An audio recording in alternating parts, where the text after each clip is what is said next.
যারা কালো মেয়ে তাদের না সমস্ত ব্যাপারেই দোষ।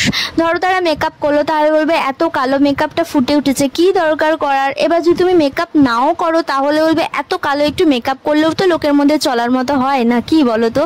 মানে কি করবো কি বলো, মেকআপ করলে বলবে আটা ময়দা মেখেছে, না করলে বলবে কেন মাখেনি। মানে সব ক্ষেত্রেই দোষ। আর আমি তো আমার চোখের তলার কালিটা কনসিলার দিয়ে ঢেকে ফেলবো, কিন্তু বন্ধুরা যাদের মনের মধ্যে ভীষণ কালি তারা কি করবে বলো তো, তারা কি করে কালিটা ঢাকবে? হে ভগবান, তাদের জন্য একটা কিছু ব্র্যান্ডেড কোনো কিছু পাঠাও যেটাতে ওদের মনের কালিটা যাবে। যদিও সার্ফ গঙ্গা জল দিয়ে ধুলে পড়েও না তাদের মনের কালিটা একদমই যাবে না। আর সেই জন্য না অন্যের মেয়েদেরকে, অন্যের বউদেরকে নজর দেয়, নজর দেয়। একটা আইশ্যাডো প্যালেটে যেমন অনেক রকমের রং থাকে, মানে হরেক রকমের রং থাকে, তার থেকেও দ্বিগুণ কি বলবো 10 গুণ আর কি কিছু মানুষেরও রং থাকে। মানে তারা মিনিটে মিনিটে রং বদল করে। ধরো তোমার কাছে খুব ভালো, তোমায় এসে বলবে যে তুমি খুব ভালো, হ্যাঁ না তেনা এটা ওটা বলবে, বাট সেই কথাটা গিয়ে আবার অন্যজনকে গিয়ে বলবে ও তো ভীষণ খারাপ।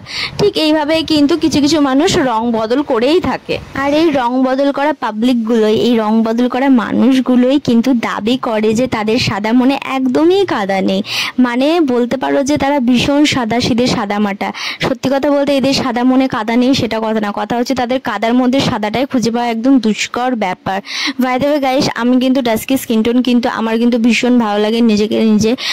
জানি না কেন আমি এত নিজেকে নিজে পছন্দ করি। সত্যি বলতে প্রত্যেকটা মানুষের নিজেকে নিজে ভালোবাসাটা সব থেকে বেশি জরুরি। আর আমি তো নিজেকে নিজে ভীষণ ভালোবাসি, নিজেকে নিজে অনেক অনেক অনেক সুন্দর মনে করি। ডাস্কি স্কিন টোন হলেই হয় না, তার থেকে মানে চেহারাটাও ম্যাটার করে। তো যাই হোক, এখানে কোনো যারা ফর্সা তাদেরকে কখনো অসম্মানও করছি না, কারণ প্রত্যেকেই ভালো, প্রত্যেকেই সুন্দর।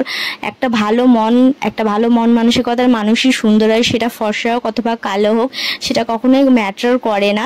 তো ভিডিওটা কেমন লাগলো তোমাদের অবশ্যই কমেন্ট করে জানাবে। এই লুকটা তোমাদের সাথে শেয়ার করেছি এর আগেও, তবে কমপ্লিট মেকআপটা শেয়ার করে ফেললাম। তোমরাও চাইলে এইভাবে কিন্তু ভিডিও শ্যুটের জন্য আগে মেকআপটা কমপ্লিট করে নিতে পারো। চেষ্টা করেছি যতটা পেরেছি দেখিয়ে দেওয়ার।